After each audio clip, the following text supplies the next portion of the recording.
Hey everybody, and welcome to the Great Escape channel here on YouTube, and the very first tutorial in our Redstone survival build series. We're going to build today this, a very basic modular mob farm system that is super simple and easy to build on a survival server, and can be expanded and grow with you as you grow. And doesn't require a lot of materials that you would be able to find very early on in the game, ignoring the fact that this one here is made out of iron blocks, which is just used for effect. But we're going to kind of build this here today on a creative server. I'm going to walk you through how to build it. And then I'm going to show you how you can also easily construct it on a survival world. And as you can see, it's spawning a bunch of baddies in here, and as the clock kicks in, we're going to do that. Now with this system here, this pretty simple, easy system, you're getting about around 1,000 blocks per hour in absolute perfect conditions. And we'll talk about the types of conditions that will make this a simple, easy, and highly efficient and effective mob farm. So in just a second we'll get started, so thank you for joining us. Alright, so the supplies that we're going to need to build this structure, and this is for the 2-high structure, the double layer, and not the 4-layer over there, is you'll need some building blocks of your choice, and you'll probably actually need a few more stacks than this, but just some building blocks of your choice. About 2 stacks of slabs. You can do wood slabs, you can do stone slabs. You'll probably only need about 1.5 stacks, but have 2 stacks just in case. 1.5 stacks to 2 stacks of redstone, 12 repeaters, 12 dispensers, 8 buckets of water. And you can go ahead and do 12 buckets of water if you want to go ahead and set up that next level that you'll see when we get into the design. Around 12 powered rails, about 32 rails, 2 levers, 2 chests, 8 hoppers, and you can even cut this down to 6, 4 hoppers. You'll see in the design how you could save some space there. Around 36 carpets, any color is fine, and a minecart with a hopper. Now we're also going to build a hopper clock, which is kind of optional, but will make this an incredibly efficient system. And that's 2 hoppers, 2 redstone comparators, 2 blocks of your choice, 2 dots of redstone, 2 sticky pistons, and a block of redstone. So first thing that we want to do is kind of pick our location, and since we're building this on a creative world, it doesn't really matter where we're building it, but once we explore on a survival world, I'll show you. And then you want to pick a solid block that you can build most of this from. Now you're going to need several stacks of solid blocks to kind of start you off. Obviously something like cobblestone would be super cheap and easy to gather at the very beginning of the game, but you could also use stone if you have enough charcoal to turn those cobblestone blocks into stone blocks, or you can do other things. I'm going to use blocks of iron, but only simply because it makes it easy for us to count the number of blocks that we're going to build. Now what you want to start out with is kind of, once you've chosen your location, the first thing you want to do is kind of create a system that looks something like this. All right, so you're going to kind of create a plus sign out of blocks in the middle, and what you're going to do is you're going to take that design right there, straight up 30 blocks into the air. 30 block tower done. It should look something like this. Now just a quick note about this. This is obviously a lot of blocks. If you're looking at this on survival, you're looking at 1, 2, 3, 4, 5, 6, 7, 8, 9, 10, about 300 blocks or whatever going through this. Now this is completely temporary. You'll be able to take this out at a later point. It's just a space to give you something, one, to measure the height of your mob farm, but also a platform for you that you can easily build and construct off of. Now, the next step you want to do is you're actually going to close this part in on your spawner, and so you have a 2 by 2 gap in the middle, so just 4 blocks in the middle, and from here, what we want is walls that are exactly 10 blocks wide on all sides. So I'm going to take that out. So I've got 1, 2, 3, 4, 5, 6, 7, 8, and it should be 2 on this side, 9, 10. Okay. So you should end up with a platform that is exactly 10 by 10.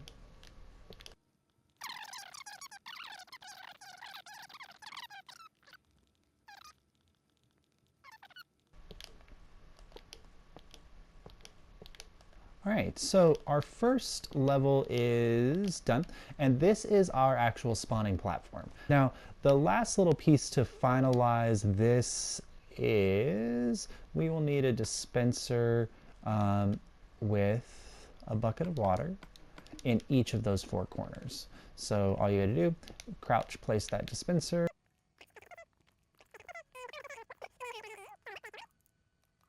And your bottom spawnable platform is complete. Now, obviously, we need to build up some walls around it and a ceiling, but this is your completed bottom floor. Now, the next step, and the easiest way to possibly do this, will be to put up some walls. So what you want to do is come out, obviously crouch, and you can actually delete that block down at the bottom, and then just wrap that around all the way.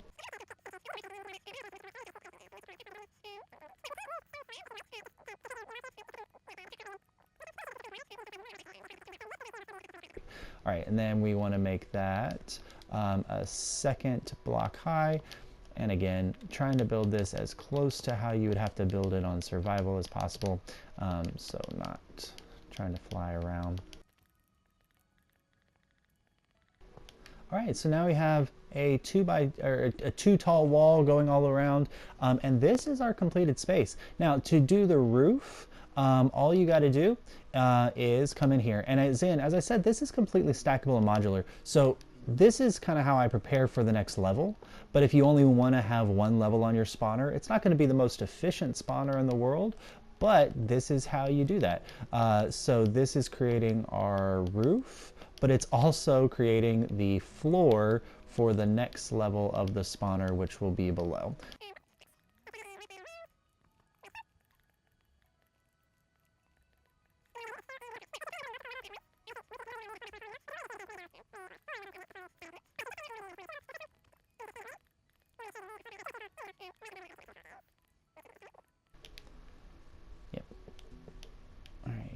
Boom, boom. So now we've got a 2 by 2 hole there. And again, to create the next level, all you have to do is put a 2 wall up at the top. But the next thing we're going to do first is we're actually going to build the wiring system that's going to pull all this together.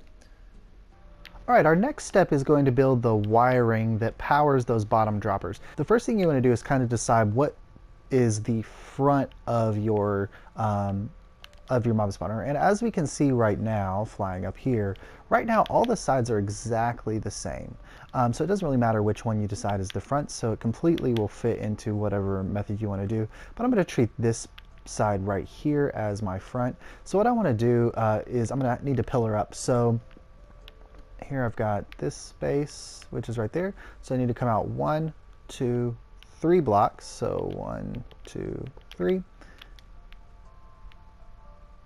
And 1 more, so 4 blocks out, and I'm going to pillar up.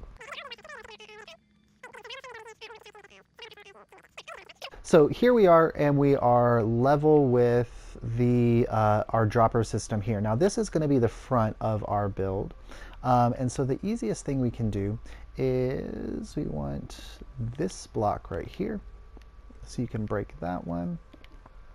And if you just pillar up a little bit more, you can pop another block here as you jump. And now you've got this. So you want to come out 1 block from the base, and you can break that block. And you just want to carry that around. Now, I'm actually going to go ahead and build a larger platform here. Some wiring and things will go here at a later point. But right now, I'm just going to carry these slabs around in this direction. And put 1, and you might need to break this block, put 1 slab here.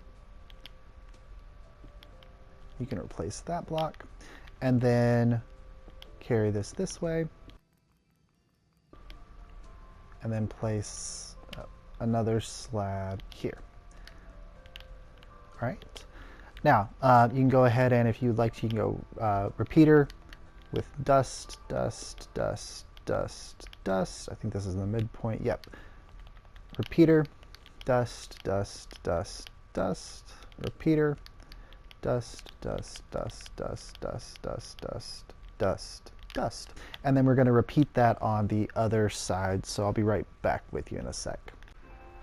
All right, so the wiring on the mob farm, or the first level of our mob farm, is completely done. So again, you got your 3 repeaters going around this side with your dust, and then on the same side. Now, if you'll notice, I took out these corners here. They're absolutely not needed in the build. And again, making this as economical as possible. You don't need to waste any blocks. And I think it also looks kind of cool to have these corner blocks taken out like that. But I did that as I was going around. But here you've got, you know, your three repeaters, and they're all set to just 1 tick, just to help extend that signal strength going around, and they're there. And so what we're actually going to do really quickly is we're just going to repeat this exact same structure up on the next level.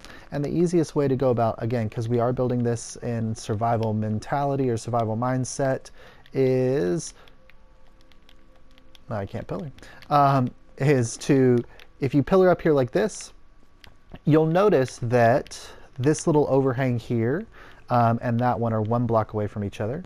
And so all you have to do is mirror that bottom level like this, going around. And then all we need is throw a repeater. Dust, dust, dust. Let me make sure I've got them matched up. I like to keep things as symmetrical as possible. Repeater, dust, dust, dust, dust, dust, dust, dust, dust, repeater, and then dust, dust, dust, dust, dust. And then obviously that's just 1/2 of the upper level. And then we can go ahead and repeat that on the other side. So I'll be right back when that's done. All right, so now we have the second level completely wired in. Obviously, we don't have any water in any of these dispensers yet, but we can add those at a later point. But the next thing we need to do is make sure we can connect these 2 systems together. So I'm going to break this out, and careful when you break that. And now, if our wiring system comes in here like this, obviously, you know, you can build a tower of sorts. You know, you start like this, you can come out like this. Again, I like to keep things as symmetrical as possible, so I'm going to hold into this like same little 2-level design. And I don't need to necessarily go up here because this one will do it, but I like just the symmetry of the design. I can break those blocks, and then if I put dust, dust, and drop down here and put dust, now those 2 systems are completely wired in together. And the thing we did need to do is make sure that we break out those 4 blocks in the middle so that they match, like so. And then we've got our next level ready to go. So just need to build the ceiling. So I'm going to start out like this. Oops. I can break that block, and that just is going to trace around.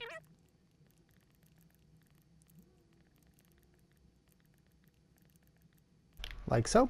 And I did leave the corner open here, so if you want to go and break those corner blocks, you can, to again save on blocks. I know that things are expensive, and then go around and make it a 2nd layer high.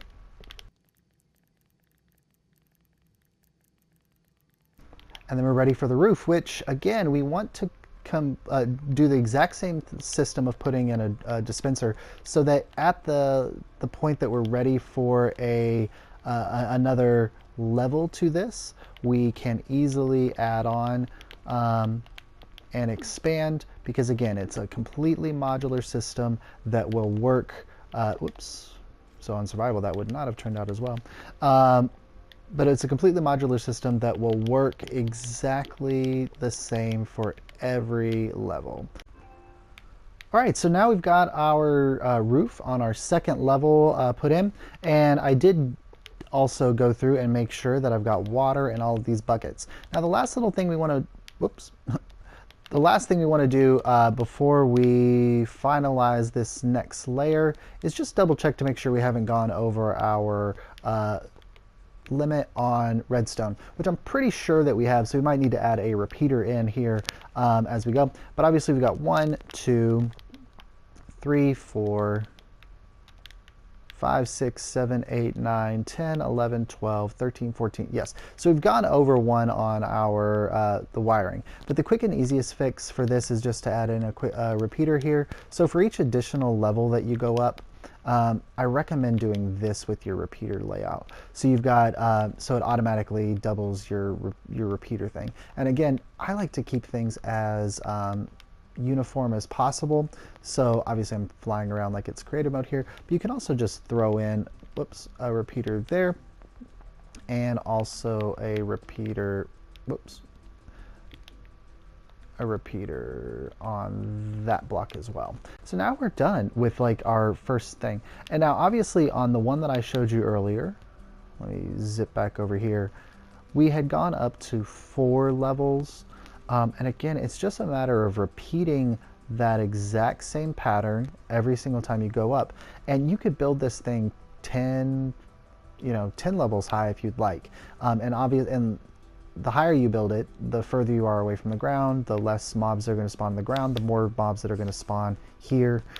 So however you want to do that is going to work spectacularly. But we'll stop with this one right now with our 2 level height, just so we can kind of start the process. Now, so our next little step is going to be to build the collection system down at the bottom. Now, obviously, if you're in survival and you want to get rid of some of these pillars and things like that, of course, you have to pillar up to them and take them down. But you can go ahead and clean that area up. And the last thing you want to do is you can decide if you want to leave this center portion here. And if you do, that's fine. You are more than welcome to leave it as like a little connector or like a chute that runs up to the top. You can even replace the blocks with glass if you'd like. But I sometimes prefer to take it out. So I'm gonna remove the blocks, and obviously it's easier said on creative. But what you want to do is make sure you have at least 4 or 5 blocks from the lowest level still filled in. So that's 1, 2, 3, 4, 5. So I'm going to take those out. And I'm just going to make sure that all the other ones are equally taken out. All right, so I've removed all of the blocks going all the way up, except for the 5 coming down from there. And then I did kind of put the little this down at the bottom so I know roughly where the mobs are going to come in, and it might help to light this up a little bit so you don't potentially have any mobs spawning as you're going. Now, the next thing we need to do is build the actual collection area. Now, most of your mobs are going to fall within this collection zone right here. However, you will occasionally have a random mob that might fall out this way. So what we want to do is actually build our collection area about this shape. Now, you can make it any shape that you like depending on how many resources you have and what you have available. But this tends to be about most of the zones where the mobs are going to drop. Now, the easiest way, obviously, to build a collection zone, if you want to come out to your front, whichever one you decide the front is, would be to just, plop a chest and, run hoppers into it, obviously going all the way. Now, this is obviously the easiest way, but it's not the most resource efficient. Obviously, we're looking at 5, 10, 15, 20, 25, 30, at least as 2 stacks of iron probably to build all of the hoppers necessary for this. And you could bust this down to 1 line if you wanted to and save some. If you have the iron to spend, this right here will be a pretty efficient system. And you might run into, 1 or 2 mobs falling out here. It's not necessarily going to be a 100% efficient system since we took out the tunnel, but it will guarantee that spiders that fall from there will die when they hit the ground. Now, Another option would be to use minecarts. And so what we're actually going to build here is a system that will use a minecart and will lessen the amount of, hoppers that we will need to make the system run. I'm actually going to expand this out so it is in a square. And we're going to take it one level further down. All right, so the exact same setup, we're going to put our chest here. And of course we can still reach it from up here. And then we're going to run hoppers into it. And I think 8 is more than enough. You could even go with 6. You could move this chest back 2 and go with just 4. However you want to kind of work with this. But I like the look of having this here. And then so now we have our hopper set up like this. Now you could, if you want a slightly quicker system, take those hoppers all the way back to the back. But having these 4 here will be just as effective. And then you can close this in with whatever solid block you want. I know I just took them out. Okay. The next step will be to grab your powered rails and your rails, and you'll need 2 levers as well. But 1 stack of powered rails and maybe 2 stacks. Yeah, 1 set of 16 power rails and 1 set of 16 regular rails should work pretty well for this. But you want to go 1, 2, 3, 4, 5 with your power rails, then wrap your regular rails around like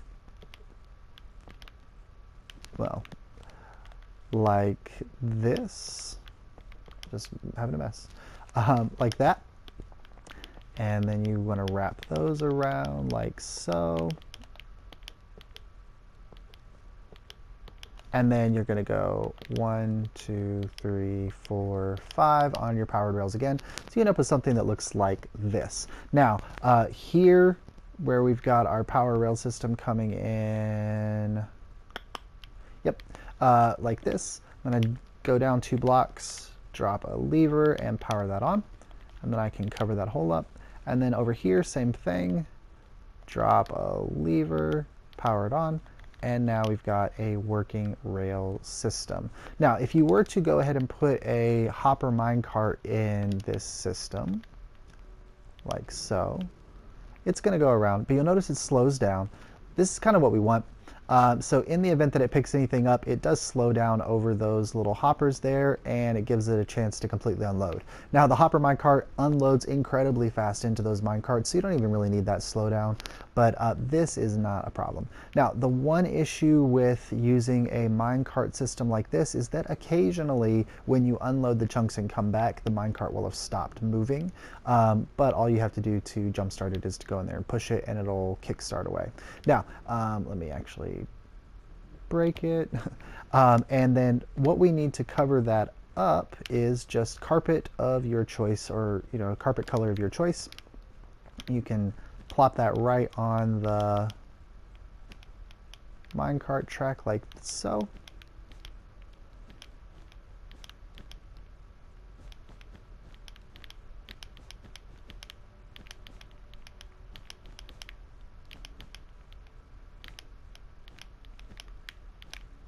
And we'll put our minecart back on there.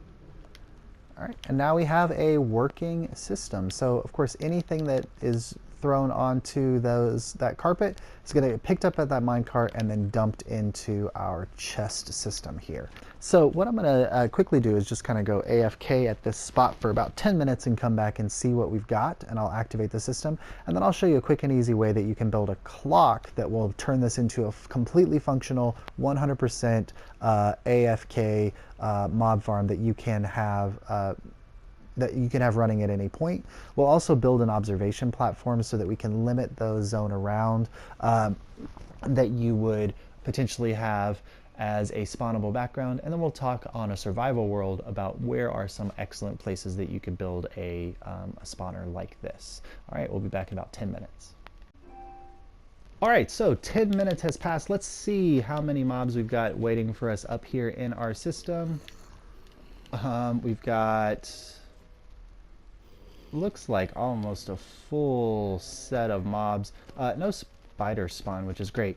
One of the only downsides of this thing is that sometimes spiders will get caught up in the system and will not flush properly. They will eventually fall out of the system, so they don't jam it up or gum it up, anything like that. But let's go ahead and flush the system and see what kind of drops we get from just 10 minutes of AFK time. So there fall out all the mobs right onto our little platform. Oh, we had a couple spiders. All right, and then we can come down here, and we got pretty good for 10 minutes. So, you know, if you're looking at a full system here, you've got about a stack of things. So about 600 or so, or not 600, so you know, you're looking at quadrupling that as you go. And again, the more of these you add up to the top, if you add 2 more, you're looking at almost 1,000 drops an hour in perfect conditions. So this is maybe about 500.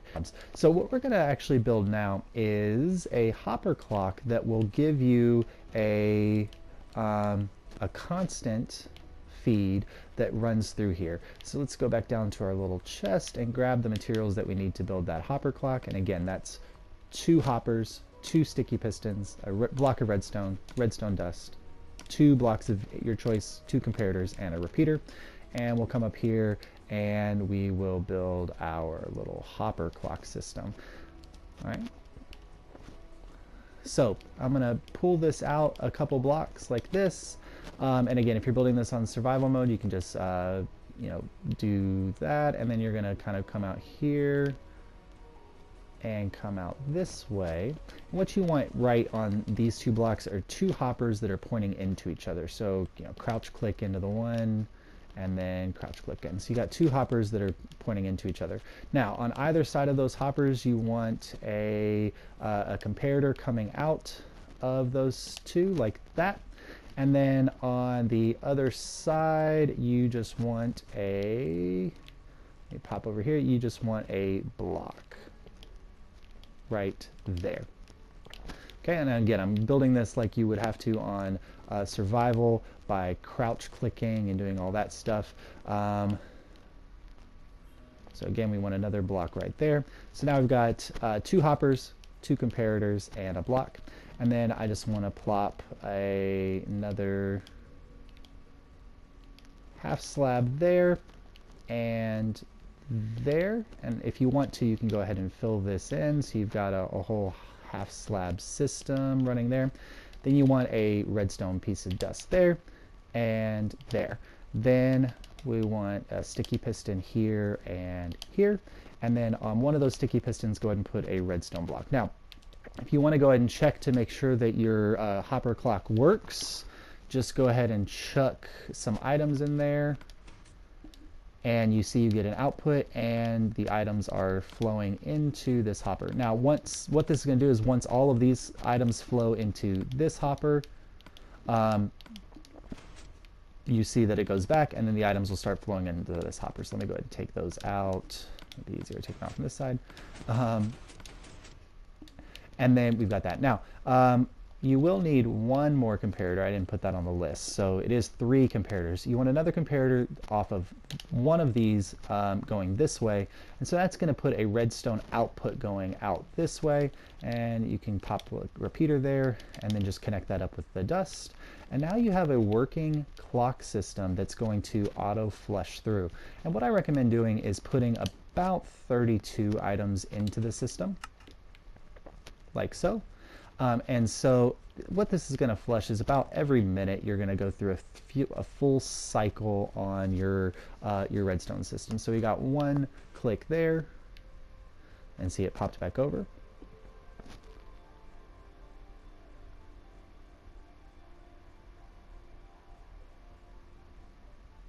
And then just a second, we got another click through there. And now we see we got our mobs flushing out.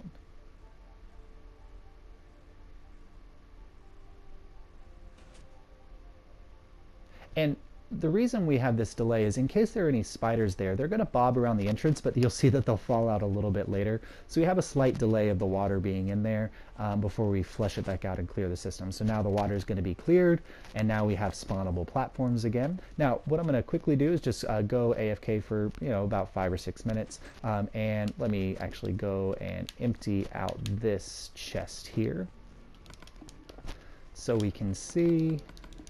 All right, so we're going to go AFK for 10 minutes again, and we'll see how this clock system works and what kind of drops we get from the clock system with just a 2 high mob farm here. So I'll see you back in about 10 minutes. All right, so we're back after that 10-minute test, and let's come down here and see how our mob spawner has done. As you can see, 36 gunpowder, 22 arrows, 36 bone, 13 rotten flesh, and 15 string. Not a bad 10 minutes there for our mob spawner. So you can multiply that by 6, and if you did an hour-long AFK session, you would get a couple stacks of each of those items, and it's a pretty efficient system. And again, this is just a 2 high system for our mob spawner. If you expand this system up, to 4 to 6 to 8 levels high, you're only going to increase the level of spawning. You're only going to increase the number of drops you can get. So this is a modular system that can grow with you as your world grows and as your needs expand within your survival world. So let's jump over into a naturally generated world. And I'm still going to be in creative so I can fly around, but we'll talk about some of the best locations. Alright, so we've spawned into a new Minecraft world here, and what on earth? This spawn is right next to a woodland mansion. I need to write down this seed. That's pretty impressive. If we come out here, so when we're thinking about the best places to build something like this, now obviously you would want a mob farm like this, especially if you have the AFK function, you'd want it like right in the middle of your base. So, if your base was here and you had your spawning platform here, the best thing that you could potentially do is, instead of going up 30 blocks, if you took it up, let's say, 60 blocks or so, and then you built the system. At the top of the system with the 2 levels, you'd be at 97 blocks above the spawn, above the ground. So you'd be pretty high above any of the surrounding areas. Now, of course, that means that the ground around you, in that Euclidean sphere of spawning zone, which is 120 blocks in a sphere around the character, you would still have some zones at the bottom that would still be within that spawning zone. So what you could do is at the top of your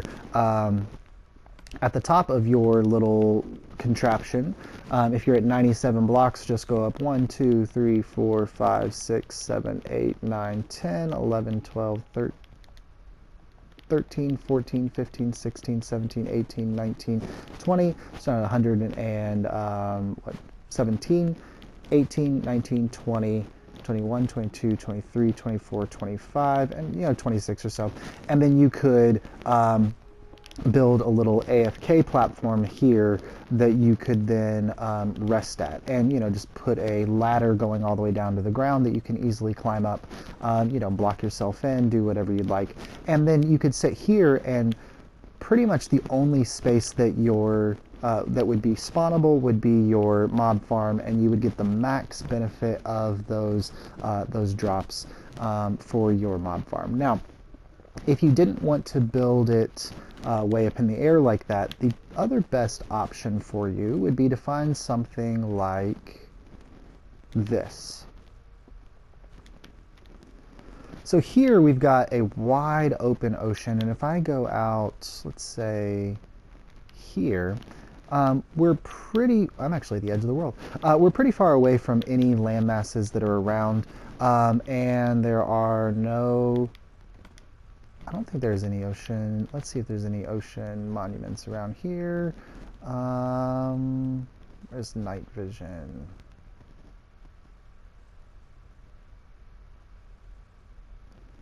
There we go. So yeah, so there's no ocean monuments around here, so I'm not going to run into any guardians spawning or anything like that. And notice we've got a large portion of the world here that's underwater. So you've got about 30 blocks or so between you and the water. And if you're looking at on the aquatic update, a lot of those oceans are going to go straight to bedrock. So if you come out to a zone like this would be a perfect space to build your mob farm, because you could have your collection plate right here, you know, go up 30, 40 blocks in the air, build your mob farm here, and then you'd be about 70 some blocks in the air. And at this point, you're pretty much eliminating all areas that you could potentially run into any kind of spawn except for your mob farm. And the taller you build that mob farm, the better that is going to be as you go. So when you're thinking about building this world, if you want to go through the process of lighting up all the caves around your mob farm, lighting up the ground 120 blocks or 128 blocks in all directions around your spawn, then building it at spawn is perfectly feasible. Especially if you have something like this where there might not be huge cave systems underneath you or things like that. But again, if you have your base right next to an ocean and you can build your mob spawner off in the ocean with guarantee that there's nothing where any mobs are going to spawn anywhere underneath you, then that might be a better bet. So those are just some things to consider about placement and where to build this in your world. And if you'd like to see me build this on a survival world, just drop a comment in the description and I'll be happy to upload a video showing me building this in a survival world like this one, with creative completely turned off, and then we'll go from there. Man, I can't believe that I spawned right next to a woodland mansion. That's pretty awesome. I'm gonna write down this seed. So let's pop back over into our creative world. All right, so there you have it. This is the Great Escape, and this is the mob spawner, easily built in survival mode with very few resources, and can be built very early game and can grow with you as your base grows. Completely modular system that can develop with you and give you all the drops and things that you need. So thank you so much for tuning in. If you like this video, drop a like. If you want to see more videos like this, you can subscribe, and please feel free to drop a comment if you can think of any ways to improve this system, or any questions that you might have about making this system work for you on your world. So thank you so much. This has been The Great Escape, and I'll see you next time.